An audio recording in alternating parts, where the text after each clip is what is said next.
Cubo tá chegando, ainda bem, que eu não aguentava mais ficar ali atrás daquelas caixas, é escuro, lá eu tenho medo, tenho um pouquinho de fobia, lugar apertado. Bom, também mexo demais os braços, dizem que tem a síndrome das pernas inquietas, mas eu acho que comigo é no braço.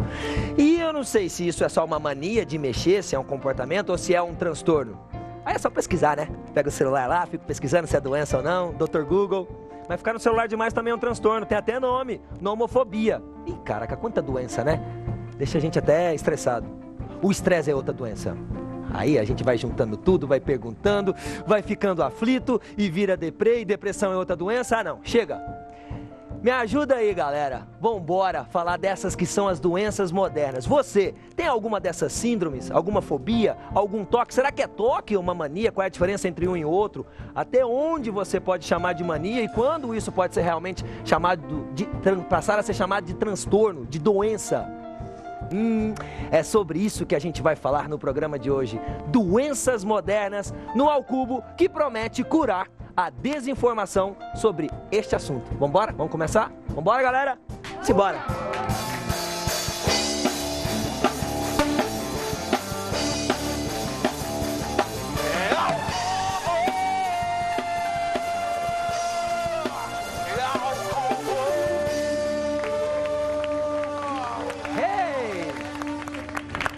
Gui, tá bonito, tá elegante, todo de azul. Muito obrigado. Cor da sorte, alguma coisa nesse sentido? Não. A minha cor da sorte é amarela. Isso é doença, gente, será? Olha lá, o outro de amarelo dando sorte. Essa mania de cor, será? A gente quer descobrir tudo isso hoje. Eu tenho Você tem alguma fobia, algum transtorno, alguma mania?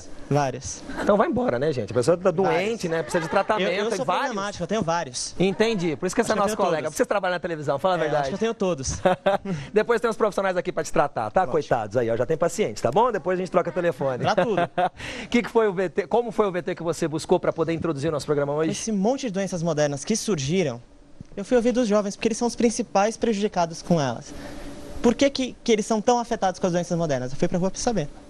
Entendi. Eu não sabia que os jovens são mais afetados. Eu acho que é porque é a parte da vida que a gente fica mais ansioso, né? Internet, com informação a todo momento, você liga a TV, tudo Muita acontece. informação, né? É muita informação, Muita pressão. tudo muito rápido e, às vezes, por se frustrarem com algumas coisas, acho que os profissionais vão falar melhor do que eu. Eles já estão até chegando. Então, enquanto eles chegam, a gente vai assistindo o VT. Rodou. Bora.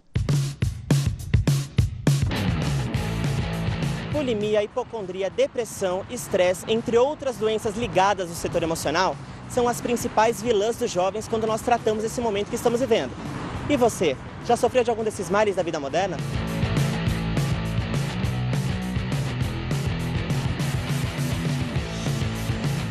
Eu tô ali sempre próximo do estresse, justamente por fazer muitas coisas, entendeu? Porque é muita sobrecarga, pouco tempo e as pessoas vivem para trabalhar e não cuidam da saúde e isso acarreta, assim, vários problemas. Geralmente a gente fica meio deprimida, ou aquele momento da dor de cabeça, da dor no estômago, bastante. Que eu cheguei a ter síndrome do pânico. Porque a pressão de todo mundo, quando é jovem, tem que entrar na melhor faculdade, todo mundo tem que ser perfeito. Essa perfeição que nunca vamos ter, nunca. Trânsito, muito trabalho, excesso de trânsito, acho que todos os excessos. Ter essa situação hoje em dia, dessas doenças modernas, da depressão, síndrome do pânico, o estresse que já começa a levar para esses caminhos, é uma situação que a sociedade hoje tem passado demais, entendeu? Acho que arranjar um tempo para fazer coisas para si, para fazer coisas que gostam, lazer, hobby, esportes, essas coisas que ajudam a deixar as pessoas mais tranquilas. Se todo mundo fizesse atividade física, todo mundo, as pessoas seriam menos irritadas, chatas, mal-humoradas. Valeu, Gui. Você falou que tem várias dessas doenças modernas. Cite alguma ou algumas. Eu tenho uma fobia que mais tarde a gente vai revelar. Ih, fazer segredo. Tá bom, vamos segurar a audiência para descobrir qual é a fobia do Gui. Mas me diz uma coisa, quando você tem um transtorno desse, você foi pra rua entrevistar essa galera, encontrar uma outra pessoa que sofre também de algum transtorno semelhante ao seu, ou não, te deixa um pouco aliviado? Não tô sozinho nesse barco. Sim, porque na minha cabeça, antes de pesquisar sobre o assunto, eu falava, sou louco. Mas eu não acho que seja mentira, brincando. Uma das pessoas que você entrevistou tá aqui na plateia, né? Flávio Gimenez, tudo bom? Tem o microfone aí perto do Flávio? Tem, a gente passa o microfone correndo. Flávio, que participou do VT, recebeu o convite na ocasião do nosso diretor. Bem-vindo. Muito obrigado. Me conta, o que você tem? Eu tive sintomas na minha adolescência sobre síndrome do pânico, né? Acredito eu. Que bonito, eu tive sintomas. Geralmente as pessoas falam, eu tenho pânico. Ele tive sintomas, então a gente não sabe. Vamos descobrir se foi ou não, conversando com os profissionais que já estão posicionados aqui. Mas antes de chegar neles, eu vou bater um papo com a plateia. Quem aqui já teve sintomas de síndrome do pânico? Quem aqui já teve o que acredita ser uma síndrome do pânico? Ninguém. Depressão? Teve depressão. Quem tem algum... Tem mais uma ali. Quem teve algum... Ou tem toque? Toque. Todo mundo tem toque. Essa eu quero ouvir. Cadê? Tem um microfone aqui? De novo, obrigado. Quem aqui que levantou a mão que tem toque? Bom, o Gui tem 300. Quem mais? Igor? Eu detesto sujeira. Detesto bagunça. Detesta sujeira? Nossa, não consigo. De vez em quando você vai me visitar lá em casa? Tá? Quem mais aqui? Algum outro toque? Quem mais aqui? Ninguém? Ali, ó. Pode pegar o microfone. Eu tenho muitas manias motoras. Quando eu tô prestando atenção em alguma coisa, assistindo alguma coisa, lendo alguma coisa, eu fico mexendo na aliança, apertando a caneta, ou até mesmo mexendo a perna, mas tô sempre fazendo alguma coisa física pra prestar atenção. Entendi. Fobia. Quem tem? Ai, barata, sério? Barata? Barata Julie. serve? Mulher e medo de barata é meio Essa pessoa igual, né? viu, eu sei, porque a gente conhece, Júlia, a nossa outra repórter. Ela uma vez encontrou uma barata na casa dela, ficou trancada do lado de fora da casa até a mãe chegar, porque tinha uma barata lá dentro. É verdade, isso? é. Ela era adolescente, agora eu não aprendi a matar a barata, mas pelo menos eu sei como não colocar ela no meio da sala sozinha, né?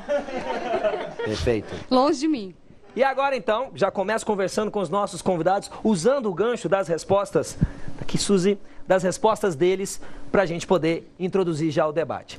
Já de cara, Suzy, bem-vinda, parceira de longa data, é um prazer revê-la. Eu a encontrei num outro programa, num outro projeto. Foi mesmo, sempre com sucesso, né? Fiquei tão feliz agora com o teu convite, que você é histórica, a gente torce muito por você. Com a colaboração de vocês, obrigado, muito de verdade. Obrigada. Suzy, como identificar se isso não é apenas um traço do comportamento das pessoas e a partir de que momento isso pode ser transformado em doença, entendido como doença mesmo? Quando altera o ritmo de vida da pessoa. Então, muito bem, a pessoa leva muito tempo no toque, por exemplo, para ter aquela atitude, quando isso acaba prejudicando no horário, acaba fazendo com que ela não cumpra as coisas que ela tem que cumprir, não atinja as suas metas, em decorrência desse tempo que ela dispensa naquele tipo de atividade que, no fundo, é improdutivo. Então, aí passa a ser um transtorno, né? A palavra já diz, porque altera todo o ritmo de vida daquela pessoa. Ela começa a ter prejuízos em decorrência daquela ação que é improdutiva, não leva absolutamente nada, algum ganho para ela. Perfeito. Suzy é psicóloga. Do meu lado esquerdo, Marcos Zanetti, que é psiquiatra. Quando a gente precisa sair da terapia para buscar um psiquiatra? A partir de que momento? Ou sempre, não sei. Então, Molina, não é sempre não. Eu acho que o psiquiatra ele vai entrar na história quando a coisa já está numa intensidade muito intensa que dificulta até uma interlocução. Quadros leves, de qualquer transtorno de quadro mais leve, com algumas poucas exceções, mas esses que a gente falou, idealmente a gente sempre deve tentar uma abordagem terapêutica antes e se não responder só a terapia ou se o quadro estiver muito intenso, que mesmo a pessoa está tão paralisada que ela não consegue se a mãe não chegasse, morava fora de casa o resto da vida? Por exemplo. Aí está na hora de procurar o psiquiatra. Perfeito. E nós temos mais uma pessoa para dividir a história do transtorno que ela teve. Muito bem-vinda, é um prazer tê-la aqui, Miriam Botan, que é blogueira. Eu vou pedir para você falar... Oi, vou trocar de microfone, por favor, Marcos. Obrigado. Oi, prazer é meu, tudo bom? Seu vlog é? Miriam, meu blog é o substantivolátil.com. Fala devagar. Substantivolátil.com. Mas que na verdade é um hobby, né? Já meu blog. Eu sou jornalista, trabalho em comunicação. Fala sobre? O blog é um blog de crônicas. Eu escrevi lá, que eu acho que até foi um texto que a professora deve ter visto, um texto sobre a bulimia. Porém, o blog não é sobre isso. Ele é crônicas cotidianas. Perfeito. Você já foi apresentadora da Liga também, né? Sim, também. E vem cá, linda desse jeito. Com esse rosto maravilhoso, com esse sorriso lindo. Nossa. Muito obrigada. De que será que essa menina sofre ou sofreu? Vai dando umas dicas pra gente. Olha, o que vocês acham hoje em dia que uma pessoa que está na mídia, e olha, nem foi por isso, é uma coincidência até, mas um dos maiores transtornos aqui que existem hoje em dia relacionado à imagem, qual vocês acham que é? Ficou fácil. O que é? Alguém deu uma sugestão aqui já? anorexia e bulimia. Bom, ela não satisfeita, ela sofreu dos dois. E de síndrome do pânico também. Nossa, tem um terceiro, um pacote completo. Vamos lá, começou como? Vou explicar rapidinho. A minha história com a bulimia já tem quase 15 anos, na verdade. Eu tenho bulimia desde os 13 anos de idade. Doutor. Não vou aquelas, né? Pra você falar das origens da bulimia, tem várias... Podem acontecer várias coisas, né? Pode ser que você já tenha algum caso na sua família, você tenha conhecimento... que você esteja num ambiente onde é exigida muita coisa de você e você... Porque sempre tem a ver, não tem a ver só com a imagem, tem a ver com querer cumprir, mostrar outras coisas também. A minha mãe era nutricionista, era técnica em nutrição, casa de paradoxo, ferreiro, né? Casa A de mãe ferreiro, fala de nutrição. pau, E eu não sei falar exatamente por que isso começou, assim... já não dá para ser tão aprofundado como hoje eu penso no assunto. Mas, por exemplo, o que eu sabia era... Eu tinha 13 anos, eu tinha engordado dos 44 para os 46 quilos. Nossa, assim, muito. Para mim, aquilo na época fez diferença. Era um absurdo, porque realmente não dá para ver. Mas aí, um dia eu estava lendo uma reportagem numa revista sobre um garoto que quase tinha morrido de anorexia e bulimia. Contou todo o drama dele, toda a história que ele passou, internado no hospital, e tarará, e sonda, um monte de coisa horrível. E tudo que eu concluí da matéria foi, olha, se eu vomitar comida depois que eu comer, eu nunca vou engordar, que maravilha. Tipo, não prestei atenção no resto. Eu tinha 13 anos, aquilo pra mim só pareceu uma saída incrível. E eu comecei a fazer, eu lembro até hoje, o primeiro dia que eu tentei. Eu tinha jantado pizza com a minha família, fui pro banheiro e fiquei tentando, não conseguia, chorava. E caramba, que raiva, não acredito porque eu fiz isso. Mas aí, quem tenta, um dia consegue.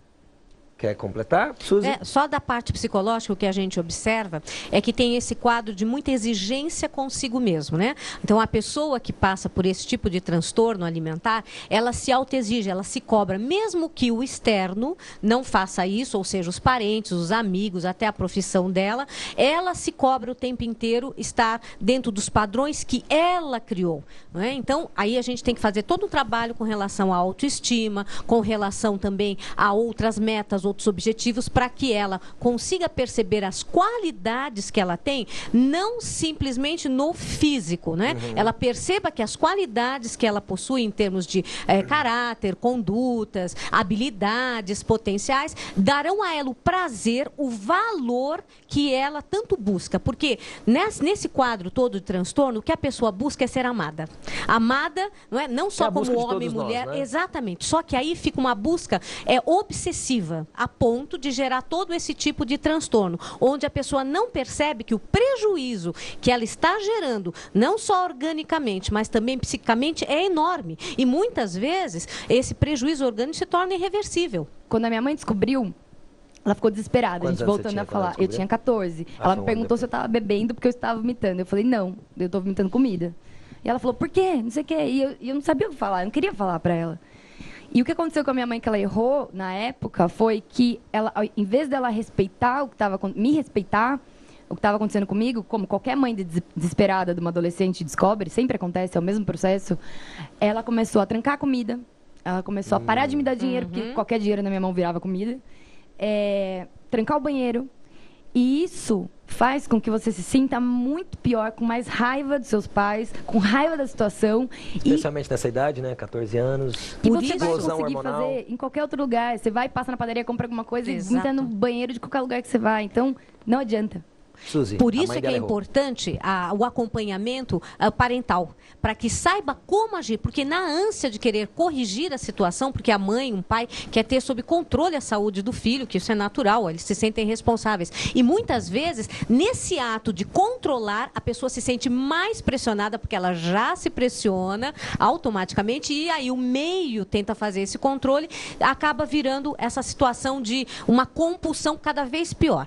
Uma das coisas que ela estava relatando e que a gente sempre orienta aos pais, além desta observação, deste olhar, porque tem certos comportamentos que mostram que a gente tem que ter atenção para aquilo que está acontecendo com o filho. Por exemplo, a questão tanto do vomitar, como também do uso de laxantes, diuréticos, como sendo uma forma de se conseguir o peso ideal. Então, é importante ficar observando, nesse sentido, o filho, quanto tempo ele está na banheira, o que está acontecendo, mas não no sentido de brigar, mas falar, está acontecendo alguma coisa. coisa? Você precisa de ajuda? Vamos lá conversar. Tem muita coisa pra gente falar ainda. E você, é óbvio, não vai perder.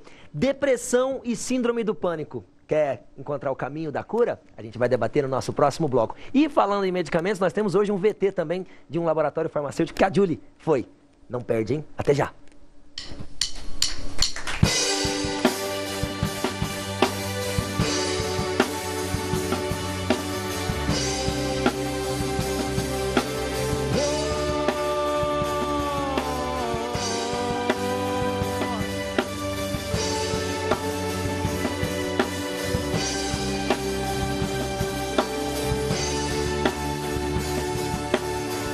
Meu pensamento vive em você, a luz do meu viver, Senhor.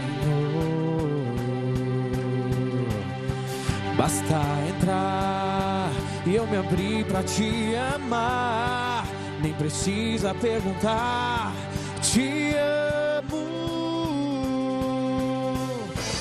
Há um clima todo diferente que aquece e mexe com o coração da gente. É como um sonho, é como um sonho.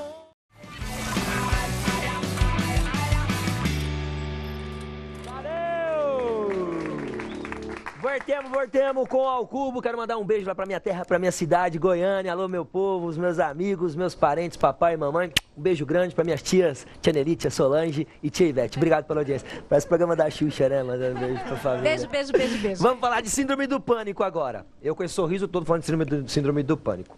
Não é legal, né? É difícil. Nós temos uma pessoa aqui que teve esse problema, acho que tem até mais gente. Mas ele, especialmente, eu quero tratar, porque ele participou do VT de introdução do nosso programa. Então, vamos começar falando com o Flávio Jimenez. Bem-vindo, obrigado por ter vindo. Me fala um pouquinho, é interessante o caminho que você escolheu seguir para se curar, que a gente chega lá já já. Primeiro, com quantos anos começou? Como começou? Ó, pelo que eu andei analisando na minha história, eu tive alguns sintomas na minha infância, mas não identificava. Eu só fui verificar isso mais pra frente. Que eu lembro que quando, por exemplo, eu estava andando de patins, aí eu caí, bati a cabeça e já achava que aquilo poderia ter causado um trauma que eu não conhecia. Então isso, quando eu fui resgatando a minha história para tentar identificar qual foi o momento mais... o primeiro momento que iniciou, eu comecei a buscar algumas coisas assim. Eu lembro que eu ficava com aquele medo, com aquele pânico se tinha isso. Mas até então era uma infância, acontecia, era uma reação que dava no meu corpo, esse medo, mas passava e a infância foi indo. Ah, mas peraí. Então Entendeu? você me deu dois argumentos aí para eu trabalhar com os nossos convidados. Um, o resgate da infância, Suzy. Isso é interessante para o trabalho de cura, né? Ele foi lá na infância, foi nas primeiras histórias. Mas vamos combinar, a gente tem medo também. Medo da polícia, medo do pai que vem dar uma bronca. A gente começa a tremer diante de uma situação perigosa. Isso não quer dizer que seja uma crise de pânico, correto? Não, com certeza, né? A gente tem que diferenciar a fobia da síndrome do pânico, não é? Tá. Fobia é um medo específico que não te dá o medo da morte, digamos assim, ok? Síndrome do pânico se caracteriza porque você tem medo da morte em si. Você acha que sem vai um motivo aparente, não acontecer. precisa chegar a polícia atrás de você. Não, Ela não. vem... Geralmente ela é desencadeada por um sintoma físico. Então, realmente a pessoa passou mal naquele dia. E aí, aquela situação é o gatilho que faz com que, em outros momentos, a pessoa se recorde do mal-estar que ela esteve naquela situação que realmente ocorreu. Ela sentiu uma sensação muito ruim, despejou muita adrenalina, teve sudorese, tontura. E, depois disso, ela começa a ter crises e aí sim ela retoma essa cena primária, ok? Tá, eu quero falar com o Dr. Marcos aqui agora. Quais são os gatilhos mais comuns para o início de um transtorno como esse, de crise do pânico? Como a Suzy bem colocou, nem tudo que é crise de pânico é síndrome ou transtorno do pânico. A síndrome ou transtorno do pânico justamente não tem desencadeante.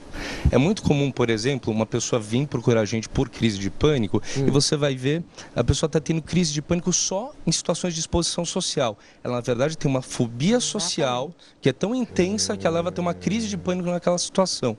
Mas a síndrome ou transtorno do pânico, justamente a definição, essa crise vir de forma imotivada e não receita nenhum tipo de situação específica, né? Então, ela vem realmente do nada. O que a gente sabe, que vem um pouco de encontro com esse relato do Flávio, é que pessoas que têm essa predisposição a desenvolver uma síndrome do pânico, um transtorno do pânico, ou desenvolvem, elas geralmente já são crianças mais ansiosas, tem o que a gente chama uma ansiedade de separação elevada, que é algo que tem a família, a forma como a família atua, depois a Suzy pode falar melhor, tem um reforçador, mas é algo que sabidamente tem um componente hereditário importante. Então, nem toda criança é ansiosa só pela tua função familiar, mas essa ansiedade de separação é algo que tem um componente hereditário bastante, parece ter um componente hereditário importante e torna a pessoa mais predisposta a vir desenvolver no futuro um quadro de transtorno do pânico. Perfeito. Não, e foi muito bom o que o doutor falou, porque os pais inconscientemente acabam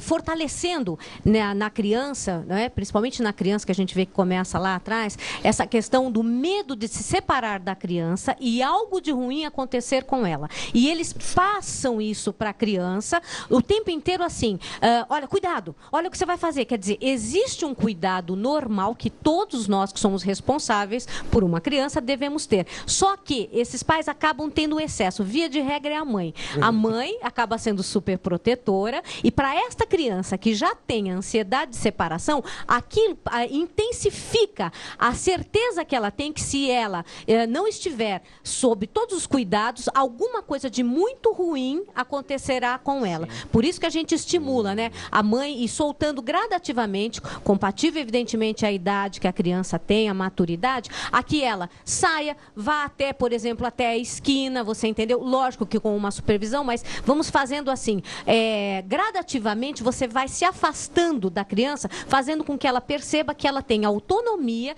e nada de ruim acontecerá com ela mesmo a certa distância. Então, pedir para a criança ir para casa, às vezes, de um parente, da avó, dormir lá. Quantas mães impedem as crianças de dormirem na casa? Não digo assim dos amiguinhos, porque a gente tem que ter também um certo controle, tem que conhecer o pai, a mãe, enfim. Mas parentes, né? É o avô, é a avó, é o tio. E falam, não, deixa, ele vai ficar comigo. E isso tudo passa uma mensagem subliminar para aquela criança de que alguma coisa de ruim está prestes a acontecer. Entendi. Por isso da ansiedade da separação. A autoconfiança dela. Exatamente.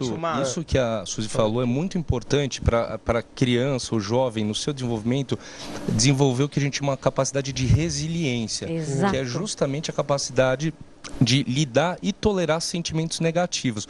Todo mundo vai ter que lidar com tristeza, ansiedade, angústia, faz parte da vida. Só não tem ansiedade quem não está vivo. Mas tem pessoas que, justamente por terem sido super protegidas, por terem, enfim, várias situações, podem ter o que a gente chama uma baixa capacidade de resiliência e a mente delas está programada para acreditar que elas toleram isso de ansiedade, quando na verdade elas toleram uma quantidade muito maior, só que elas não sabem disso e isso as desespera quando expostas a um sentimento negativo. A ansiedade é um fator genético? Todos nós temos que ter ansiedade, tá? Porque a ansiedade, ela nos leva a uma atitude, a sair de uma situação. Agora, evidentemente, ela tem um nível que é considerado normal e sadio. Quando ela supera esse nível, aí a gente tem uma questão, ao meu ver, hereditário, sim, porque pais ansiosos, né? Eles acabam transmitindo, além do seu comportamento, geneticamente, aquele perfil de personalidade. Beijo, pai. Obrigado pela herança, tá? Super ansioso. Eu e ele somos muito parecidos. Né? Posso fazer uma observação? Eu preciso falar com a Miriam rapidinho. Tá, okay. Miriam, você é um exemplo do que foi colocado aqui. Não precisou de chegar a polícia, nem ver notícia de cólera, de morte de cantor com câncer para você ter a crise de pânico. Você teve no metrô do nada. No metrô já foi depois. Quando, na verdade, olha só que loucura. Eu sei, 3 crises de pânico fortes que eu tive. A primeira, eu também só fui identificar depois. Porque foi... mas tá fazendo uns 4 anos, eu tive uma crise. Eu tava em casa, eu tinha ficado... Minha amiga morava comigo, chegou às 3 da manhã, eu tava acordada assistindo um filme meio cabeção, assim, um filme do Bergman que chama O Silêncio. E é um filme muito tenso. Quando acabou esse filme... olha isso, mas quando que eu ia imaginar? Exigiu muito da mente. Gente, ela foi te dar uma resposta, né? Olha isso, acabou o filme, eu fui ler uma crítica sobre o filme, fui ler um artigo. E de repente eu senti como se tivesse. Eu até comentei com ela que era uma sensação de explosão. Parecia que tinha explodido alguma coisa dentro de mim. E foi uma onda de calafrio, assim. E meu coração disparou, assim, desembestou. E eu comecei a tremer. E eu falei, meu Deus, o que está acontecendo? Me segurei e eu levantei na hora e fui no quarto da minha amiga. Ela estava dormindo com o namorado. Eu abri e bati a porta. Pelo amor de Deus, me leva pro hospital. Eu vou morrer, eu tô morrendo. Eu tinha certeza que eu ia morrer. Eu tinha certeza que eu tinha tido. A sensação é essa. E aí eu lembrei, e eu fui pro hospital, fiquei o dia inteiro, fiz eletro.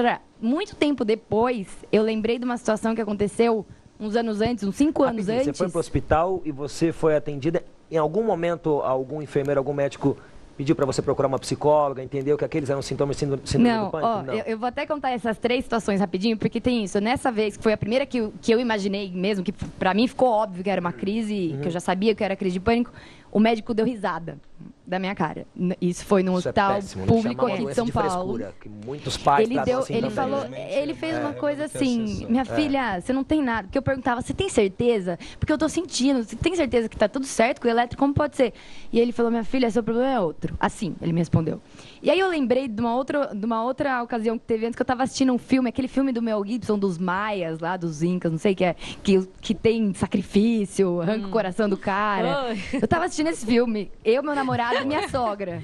Eu, meu namorado e minha Qual sogra. filme, gente? Me ajuda? Eu não sei. Esse. Apocalipse. Tá. E aí eu tava... Mas tava assim, um sábado à noite, embaixo da coberta, com meu namorado, minha sogra aí do lado, tranquilo, num ambiente confortável, tranquilo. De repente, a primeira coisa que acontece comigo, eu sinto gosto de sangue. Muito gosto de sangue. Então, eu senti, as 2 vezes foi assim, eu sentei e falei, eu tô passando mal. E aí, a mesma sensação, e eu lembro que a minha sogra falava assim, ela abaixou a minha cabeça, pôs a mão na minha testa e falou, faz força pra baixo. E eu falei, não, vai sair sangue pelo meu nariz. Porque eu tinha certeza que tava cheio de sangue em algum lugar, porque eu tava sentindo muito gosto. E só depois eu identifiquei, porque daí foi passando, eu escrevi um texto sobre isso na época, achando que era o dia que o Mel Gibson quase me matou. Era o nome do texto. Entendi. Bom que não faltam são histórias. E aí, né? da terceira vez, que foi quando eu descobri e fui atrás, eu tive falta de ar. Eu não conseguia respirar e eu achava que era real. Eu fiz uma chapa, fiz inalação com um medicamento para abrir os brônquios e não passava. E aí o médico me deu meio diazepam, meio calmante lá e falou, espera 15 minutos. Quando eu voltei, ele falou, seu problema não tá em nenhum lugar, seu problema tá aqui. E aí ele me falou de uma forma tão carinhosa, eu lembro que eu comecei a chorar no consultório, abracei minha mãe e falei, pelo amor de Deus, eu preciso ir atrás. Exato. E eu tava viajando com meus pais, tava na praia, fui no hospital na praia, então, tipo, foi uma situação que eu não esperava ter um cuidado da pessoa. Então ele falou isso pra mim, ele falou, vai atrás, porque o seu problema tá na cabeça, não tem nada. Tá e perfeito. olha, isso é tão importante, porque, via de regra... Então, quando a gente volta, só pra terminar o que é tão importante... Pode encerrar rapidinho. Não, depois a gente Tudo fala, bem? A gente volta falando sobre isso, então. Tô em pânico, eu preciso de mais tempo pra falar desse assunto. Tá rendendo, o negócio tá bom e você não vai perder, né? Vambora.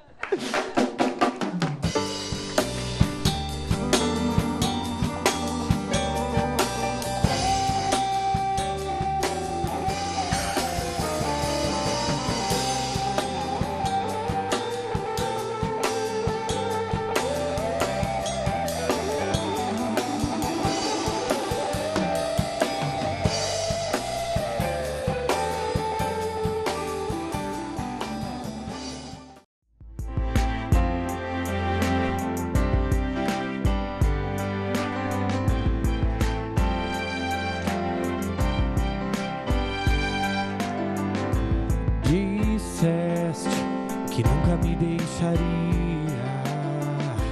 Disseste que a vida me abalaria. Disseste que no mundo eu teria aflições. Mas eu sei, quando o mundo cai ao meu redor, teus braços me seguram. Quando o mundo cai ao meu redor, essa esperança pra mim. Quando o mundo cai ao meu redor e as forças se vão, encontro abrigo em ti. Segura-me, segura em tuas mãos, segura em tuas mãos, segura em tuas mãos. Uou! manda via 33. Valeu, obrigado. Estamos de volta e hoje o programa fala sobre doenças modernas. Fobias, toque, síndrome do pânico, que foi o assunto tratado no último bloco, que rendeu tanto que eu até preciso interromper nossa lindíssima convidada Suzy Camacho. Vai falar agora. Completa aí, minha querida. Que ansiosa. Eu não vi a hora, tive que me segurar. Essa ansiedade que desperta a crise de pânico, inclusive, né? Ah, não, quando é demais. Essa daí de alegria da gente poder passar essa informação para tantas pessoas que estão passando pela mesma circunstância. Uma não é? salva de palmas para Suzy Camacho. Ah, obrigada. Linda. Conclua, Mas por voltando, favor. essa questão que a gente estava falando sobre o quanto é importante para o paciente entender por que ele está sentindo taquicardia, por que está vindo aquele calor, aquele gosto de sangue na boca. Quando a pessoa entende esse funcionamento do corpo em decorrência de despejar muita adrenalina, cortisol, isso tudo o médico vai explicar, ela no fundo sente assim, que tem um controle sobre a situação, porque ela está entendendo por que ela está tendo aquilo que não tem a ver com relação a ter um colapso nervoso ou ter um colapso cardíaco, né? Ela vai entender o processo. Entendendo o processo, ela sente que não está em vias de ter realmente um ataque real, concreto, ela sente que aquilo, ela percebe que é um pânico e ela começa a utilizar os mecanismos, principalmente respiração, não é? Então ela respira profundamente, solta o ar e isso vai fazendo com que ela se acalme e consiga ter o controle daquele pânico que ela está sentindo naquele momento. Então, aí nós temos aqui o Flávio Gimenez, que trouxe uma coletânea no que diz respeito a essa busca de informação. Pega aqui pra gente. Você tem aqui a Bíblia Sagrada, né? No caso, para não ficar de costas para meus convidados, dá uma chegadinha pro lado. Não, vamos sentar todo mundo aqui. Eu fico na plateia também. Tudo bem? Bonita ela, né? Deixa eu perguntar aqui. Qual é o seu nome? Luana. Luana, obrigado por ter vindo, viu, Luana? Bom, então a fé, a devoção é muito importante. Com certeza. Ele vai falar melhor do que eu, mas com certeza. Eu acho que o que a doutora Suzy foi muito bem colocado, que esse problema ele não é isolado. Eu só comecei a curar quando eu entendi que ele estava amarrado numa série de coisas. E às vezes a gente acha que o problema é com ela, comigo, mas a família dela inteira tem inserida, porque é o pai que está passando estresse, a mãe que está passando estresse, está passando por momentos difíceis na vida e não está dando a atenção necessária. Sim. É uma série de situações que o pai que deixa de brincar com a criança. É uma série de situações que estão amarradas. A gente falou aqui. As revistas, né, que abordam o tema, né? A informação é muito importante. E aí tem uma coisa interessante aqui, Suzy. Manual de técnicas em terapia cognitiva. Isso aqui é para leigos ou a pessoa quer virar terapeuta? Porque que eu entendo, isso aqui é de uso profissional, certo? Também, mas não quer dizer que você aí não busque informações que te ajudam. Tem exercícios, que a terapia cognitivo-comportamental, ela é muito baseada nessa ação e reação, sabe? Quase um condicionamento, uma reprogramação. Então, neste livro e em muitos outros, a pessoa vai ter dicas de exercícios que ela pode fazer para baixar a sua ansiedade e retomar o controle diante de uma situação de pânico. Ou, às vezes, até antes da situação, ela percebendo que vai entrar, porque existe todo um espectro, né, que mostra que a pessoa já está indo para o pânico. Ela já começa a treinar a mente, treinar com esses exercícios físicos mesmo, para que ela adquira esse controle. Tendo esse controle, ela sabe que a crise ela tem um tempo, que isso é fundamental. Sim. Porque quem está em crise parece que é uma eternidade. E a crise, enfim, tem 2, 3, 4, 5 minutos. Beleza. Rapidinho. Bem rápido. Você chamou o VT? Pode ir falando. Que nem a gente estava falando, quando dava esse desencadeamento de reações no corpo, a Bíblia que era o que acalmava e tirava na hora. Sim.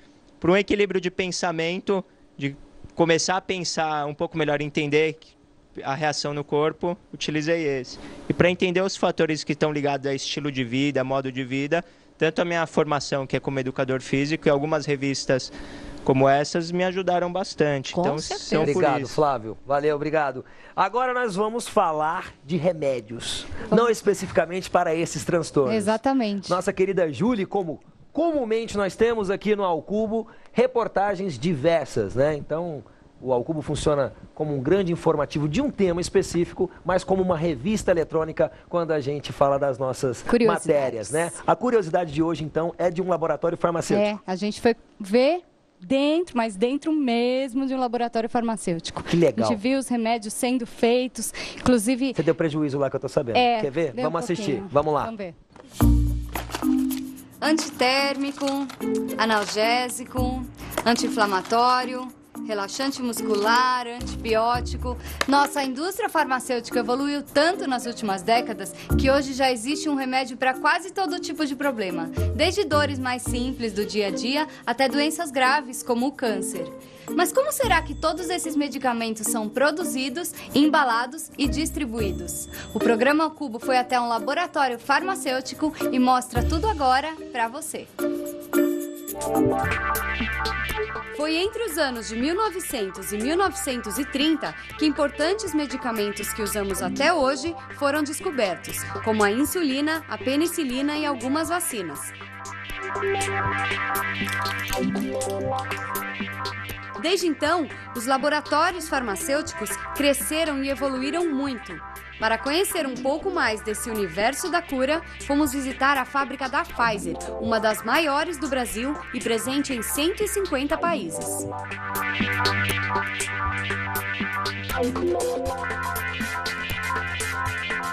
Lá são produzidos mais de 120 tipos de medicamentos, totalizando cerca de 450 produtos, entre comprimidos, pomadas e soluções orais com as mais variadas ações.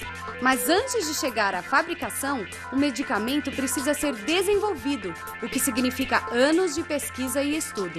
O processo de descobrimento de um novo medicamento envolve o conhecimento da doença ou determinadas doenças. A partir do conhecimento do mecanismo daquela doença, você parte para tentar identificar alguma substância que no fim se torna um medicamento que possa ser aplicável naquela doença em particular. Depois de definida a substância que será produzida para combater uma doença específica, começa uma fase extremamente importante, a de testar o medicamento. Então existe uma fase que a gente chama de pré-clínica, onde são feitos testes em laboratório, alguns deles testes em animais, um assunto muito debatido hoje, mas de qualquer maneira ainda é necessário uma parte deles para ser feita. Essa fase pré-clínica visa a gente avaliar se essa molécula de fato não tem uma toxicidade exagerada, isto é, vai fazer mais mal do que bem para a saúde do paciente. Uma vez cumprida essa fase, nós passamos por uma fase chamada clínica. Essas fases de desenvolvimento de um medicamento, o objetivo primário delas é não só testar a eficácia do medicamento, mas, acima de tudo, a segurança. Essa fase de testes de eficácia e segurança marca o final da etapa de desenvolvimento dos novos medicamentos. Mas isso não significa que eles já possam ser fabricados. Antes, precisam ser aprovados pelo órgão que regulariza o setor no país, a Anvisa. Depois, então, de toda a parte de pesquisa e desenvolvimento concluída, nós submetemos à Agência Nacional de Vigilância Sanitária o dossiê do medicamento, aguardamos então a sua aprovação e após a aprovação inicia-se o processo da fábrica. O início do processo produtivo se dá através da emissão de uma ordem de produção. É um documento onde nós temos a fórmula do produto e temos que seguir passo a passo esse processo. Sinal verde para a produção. Entram em ação, então, misturadores, coletores, esteiras, separadores, embaladores e toda uma frota de máquinas que trabalham em cada uma das etapas de fabricação, da pesagem dos ingredientes até a colocação na embalagem que irá para a farmácia. Mas tudo isso, apesar de muito automatizado, precisa ser supervisionado por mãos e olhos humanos. Na indústria farmacêutica, nós contamos, obviamente, com o apoio de uma série de equipamentos, máquinas de manufatura, que nos auxiliam na produção de medicamentos, porém essas máquinas não podem funcionar automatizadamente sozinhas, sempre a necessidade de existirem operadores de produção, analistas de controle de qualidade, para operarem as máquinas e certificarem que não ocorreu nenhum desvio, nenhum problema em termos de manufatura. Só no Brasil, a Pfizer soma 2.800 funcionários de diferentes profissões da área da saúde. Então nós temos farmacêuticos, vocês podem notar que em todos os estojos dos medicamentos que são vendidos nós temos um farmacêutico responsável. Além disso, nós temos biólogos, químicos, engenheiros químicos, entre outras profissões. E todos esses profissionais, assim como os operadores de máquinas, precisam seguir à risca uma série de condutas visando a segurança e higiene absolutas. Além de seguir todos os procedimentos de manufatura, a indústria farmacêutica tem que seguir as boas práticas de fabricação, focada muito em higiene, em segurança tanto do medicamento que está sendo produzido, como também a segurança do funcionário que está produzindo aquele medicamento. Focamos muito nos nossos processos, validação de processos de limpeza, para assegurarmos que não há nenhum tipo de contaminação cruzada entre medicamentos, para realmente assegurar a qualidade final do nosso produto. E esse cuidado com a higiene é tão grande que, para poder entrar nas salas de fabricação dos medicamentos, toda a nossa equipe teve que aderir às normas internas e vestir roupas, calçados e óculos protetores. E ainda assim, durante a filmagem, acabamos presenciando uma das máquinas produzindo alguns comprimidos. E só por estarmos ali, no mesmo ambiente, fomos informados de que toda aquela produção teria que ser descartada, jogada fora, por causa do risco de contaminação.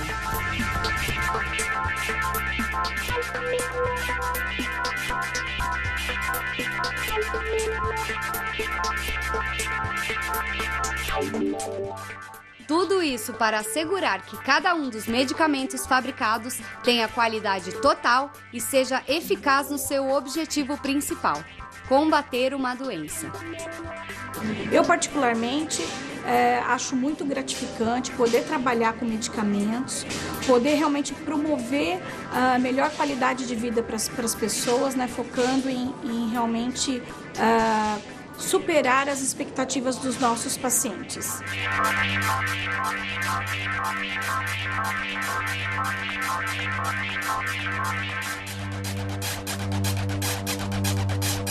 E aí, gostaram? Tivemos uma verdadeira aula sobre a produção de medicamentos aqui hoje, né? Só não esquece de uma coisa: se sentir alguma dor, antes de ir até a farmácia, procure primeiro o seu médico. Valeu, Julie! Eu não sabia que havia tamanha exigência no controle segurança, né? Da segurança, da higiene dos medicamentos. Só de você chegar ali sem tocar, ele precisou jogar todas aquelas cápsulas, todas aquelas pílulas no lixo, incineradas. Não, a gente não sabia. Colocou a roupa de um lado, o sapato, e depois vira o pé, porque nem o sapato que você estava não pode contaminar. Chegar perto do outro que você ia colocar. Que legal, né? Foi legal. Eu confesso que eu me surpreendi com esse cuidado e fiquei sim, um pouco segura. Do tipo, ufa, a gente realmente toma medicamentos que estão ali intactos. Tá então, ótimo. Tomara. Valeu, Julie. Obrigado, viu? Imagina. Bom, no próximo bloco, então, palmas pra Julie.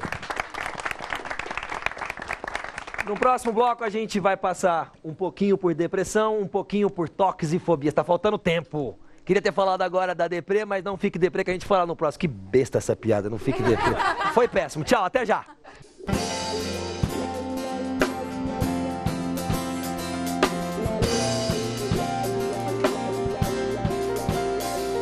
Sei que o seu coração dói. Sei que o mundo lhe destrói. Não se entregue assim, irmão.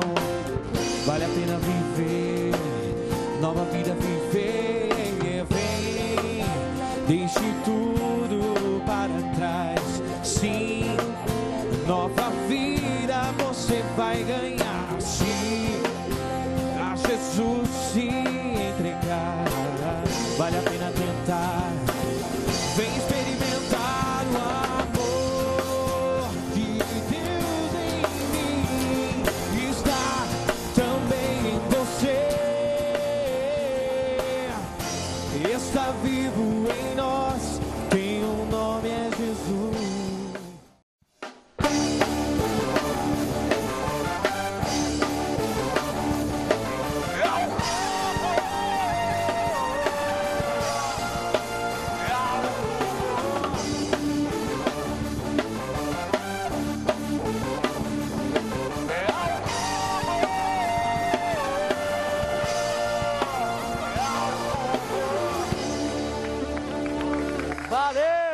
eu nem vou falar muito. O Ao Cubo continua, porque eu preciso aproveitar isso aqui, tá bombando o programa. Eu já vou citar a nossa próxima doença moderna, que é a depressão, não poderíamos deixar de falar sobre ela. E como o tempo está apertado, como podemos detectar a diferença entre tristeza e depressão? Até quando é tristeza, é uma melancolia normal? E quando se torna uma depressão e realmente é um diagnóstico, a gente precisa procurar tratamento? Primeiro que tem uma desproporção da intensidade com o que está acontecendo. Então, ela é um estado intenso, com muitas repercussões físicas, alteração de sono, ritmos biológicos, apetite, energia. E mais, a depressão, ela tende, é como se ela criasse pernas próprias. A pessoa teve uma perda, um luto, mas ela, mesmo essa situação se resolvendo, a depressão ela tende a persistir. A pessoa, se ela não buscar um tratamento, ela vai tender a continuar deprimida e tendo os prejuízos da depressão. Perfeito. Eu tô com uma lista aqui. Atenção, vamos lá. Uiofobia. Alguém quer adivinhar? Medo dos próprios filhos. Meu Deus, mas os filhos devem ser... né? Denis Pimentinha. Beleza. Unatraquitifobia. Sabe o que é? Não. A gente não precisa. Não damos problemas para as pessoas que sofrem disso. Medo mórbido de pessoas feias. Agora Essa vamos lá. é sensacional. Né? Tem mais, vamos lá. Nudofobia. Essa é fácil. Alguém quer adivinhar? Nudez. Então, pessoas peladas. Como que essa... Nada. Vamos lá. Gamofobia. Ih, tem muito que tem. Querem adivinhar? Gamofobia. Aqui. Ele chutou. Casamento? Casamento? Medo de casamento. Doutor, o senhor tem? Deixa eu ver. Tem aliança? Não vamos falar sobre isso, doutor. Então tem mais aqui. Megalofobia. É fácil também. O que é? Quer chutar? Hã? Pode falar, Miriam. Medo de coisas grandes? Medo de coisas grandes. Ninguém faça piada. Programa pra família. Né? Deixa eu... Não pode ir pra Itu. Boa. Mais um aqui. Engraçado, deixa eu procurar. Ah, isso é bom. Conheço um monte de gente tem isso. Ergofobia. Alguém sabe? Hã? O que é? Erva. Medo de ervas? Sei lá. Chá, sei lá. Erva. Medo de ervas. Entendi. Então tá, é errado. Medo de... Quem falou trabalho? Você sabia? Eu nem saquei que você falou trabalho, eu tô aqui preso no negócio. Tem, né? Acertou, medo de trabalho. A gente conhece um monte de gente assim, né? Desculpa, gente, então tá, isso aqui são... Então, quando agora, Suzy, quando que um medo desse precisa de tratamento? A gente ri, a gente dá risada, é engraçado, tem muita mais coisa engraçada aqui, só que realmente é um transtorno muito importante para algumas pessoas, né? Então, quando vira um transtorno, é quando impede a pessoa de levar uma vida normal. Por exemplo, por causa do medo da barata, ela não entrar em casa, ela não entrar naquele ambiente. Quer dizer, a barata, ela gera realmente um asco, mas isso não pode impedir a pessoa de ter a sua atividade normal por causa daquele medo. Então, ela merece tratamento a partir do momento que acaba alterando o ritmo de vida da pessoa, causando prejuízos a ela. Como a gente falou, a pessoa chega atrasada por causa de um medo. A pessoa acaba tendo um problema sério de relacionamento em decorrência do medo, que faz com que ela não possa conviver com outras pessoas em decorrência daquele medo. Então, quando começa a dar esse tipo de transtorno que impede a pessoa de levar uma vida normal, ela tem que buscar um tratamento. Bom, Suzy, muito obrigado. Para encerrar, a melhor forma de tratar, a melhor forma de cuidar desses transtornos? Bom, sempre buscando o auxílio de um profissional da área da saúde, né? Então, você vai procurar o teu médico, você vai procurar o teu psicólogo e também pedir àquelas pessoas que você tem muito carinho que te acompanhem para que elas possam saber como agir diante dessas situações, como é que eles podem auxiliar de fato. Perfeito, muito obrigado. Foi Obrigada, um prazer reencontrá-la, viu? Linda. Doutor Marcos, eu quero saber o seguinte, a ajuda desnecessária. Bom, tem, né? Tem, e tem muitas pessoas buscando uma solução simples, uma saída simples. Uma ajuda que é descartável. A verdade é assim, o nosso sistema de saúde mental é muito... O nosso sistema de saúde mental é muito precário no Brasil.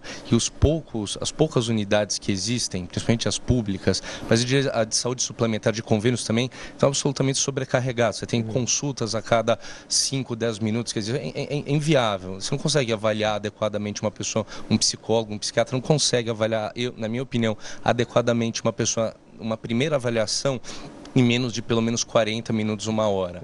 Então, assim, eu vejo os profissionais muito sobrecarregados, as pessoas muito desorientadas, e eu acho que realmente está faltando uma política de saúde mental mais bem estruturada no nosso país. Perfeito. E acontece um pouco isso. Nem todo mundo, né, nem todo profissional, não querendo defender, né, mas às vezes a pessoa está sobrecarregada, então, assim, às vezes institui tratamentos desnecessários porque não teve tempo de fazer uma avaliação adequada. Claro que tem pessoas mal intencionadas por aí, como em todas as áreas. Qualquer profissão. Mas eu acho que isso que a gente está fazendo aqui, divulgando informação, é o mais importante para as pessoas também estarem atentas e saberem identificar aquilo que é um tratamento mais adequado. Doutor Marcos, muito obrigado pela sua presença. É um prazer. Boa sorte aí com o seu trabalho, cuidando da mente das pessoas, dos cidadãos brasileiros. Obrigado mesmo, viu? Eu que agradeço. Tá quietinha, Miriam? Tá tudo bem? Tá nenhuma crise rolando aí, não, né? Eu achei que eu tinha que ficar um pouquinho mais aqui, porque eu atrapalhei. Quem fala muito, tem algum nome? Verborragia. A verborragia. Você Ainda estamos bem nessa. que não tem gente que tem medo de quem fala muito, né? Senão eu ia ficar Pra encerrar, fugindo de mim. Né? Para encerrar, o seu melhor conselho para quem esteja passando por algum tipo de transtorno? Meu melhor conselho é, primeiro, não tenha medo, não tenha preconceito com o tratamento em qualquer forma, nem do remédio, nem da terapia, porque é a única coisa que vai te direcionar. Eu passei por vários terapeutas, eu estava até comentando com a Suzy que a primeira terapeuta que eu visitei, eu não me identifiquei, não gostei, não queria estar lá, eu tinha 13 anos, eu queria fugir. Mas eu, depois insistindo, encontrei uma que eu dei certo. O remédio, o seu corpo, acontecem coisas nele, quimicamente, que às vezes realmente você não consegue sair do ciclo e o remédio ajuda. Depois, claro, você vai tratando isso para tirar as coisas aos poucos da sua vida, até o remédio, mas é necessário. E busca ajuda. Para as meninas, se alguma menina que está vendo isso, que tem e quer se livrar, porque existe algum momento da nossa vida que a gente não quer, mas isso vai te trazer consequências físicas para sempre. É perigoso, então procura ajuda, fala com alguém que você confia mais, nem que seja sua irmã mais nova, que nem foi comigo no caso, mas procura ajuda sim, porque daqui a uns anos talvez não tenha volta. O pessoal não comenta muito, mas é muito fácil quem tem bulimia, anorexia ter uma parada cardíaca, porque o nível de potássio fica muito baixo no corpo e é muito fácil ter uma parada cardíaca. Geralmente quando acontece, ninguém divulga como morreu de bulimia, mas acontece. Então, não é frescura mesmo, é uma doença que requer cuidados, né?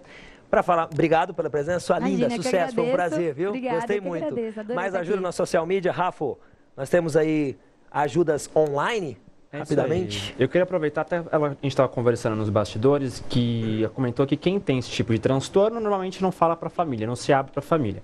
Na internet encontrei alguns testes, inclusive um específico sobre toque, que levanta uma série de perguntas para a pessoa ver se ela tem o toque ou não. Obviamente não substitui a análise clínica, uma visita ao psicólogo, psiquiatra, o profissional sempre é bem mais recomendado. Mas no caso das pessoas que se sentem sozinhas, no caso, isso pode ser o começo, depois para futuramente procurar uma ajuda. Não ficar baseado só nisso, né? Exatamente. Apenas uma pista. Obrigado, Rafa. Até o próximo programa. Bom, pessoal, pode ir, banda. Eu vou começar meu texto de encerramento agora falando de algo que eu considero sagrado. A palavra sagrado, até coloquei aqui, ela tem vários significados, né? Formidável, venerável, puro, inviolável. E eu considero bem sagrado o momento em que um desses transtornos acontece em nossas vidas. Sabe por quê? Porque é o seu corpo mandando um recado para você. Não é um recado ruim, não é fim, é recomeço. É difícil, é duro. Não é um recado de tá tudo estragado. É um recado de ei, vamos corrigir. E é muito sagrado que você não tente enfrentar esse problema e nem fugir. O melhor nesse momento é acolher, é compreender, com muito amor, muita entrega e ajuda da irmã mais nova ou de quem quer que seja que você sinta que possa acolher com você.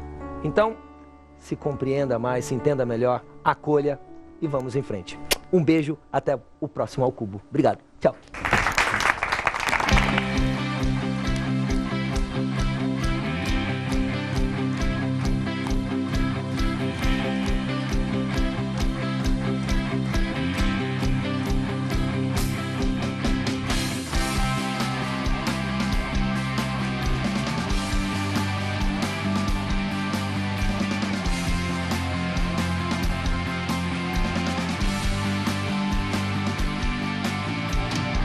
Quantos sonhos se perderam com o tempo? Quantas palavras são jogadas ao vento? Falta coragem pra ver as coisas como devem ser. Nem tudo que eu quero é aquilo que você sonha pra mim. Mesmo que eu não possa entender, vai ser melhor no fim. Só você sabe o que é melhor pra mim, e eu não posso duvidar que assim hoje eu vivo mais feliz. Só você sabe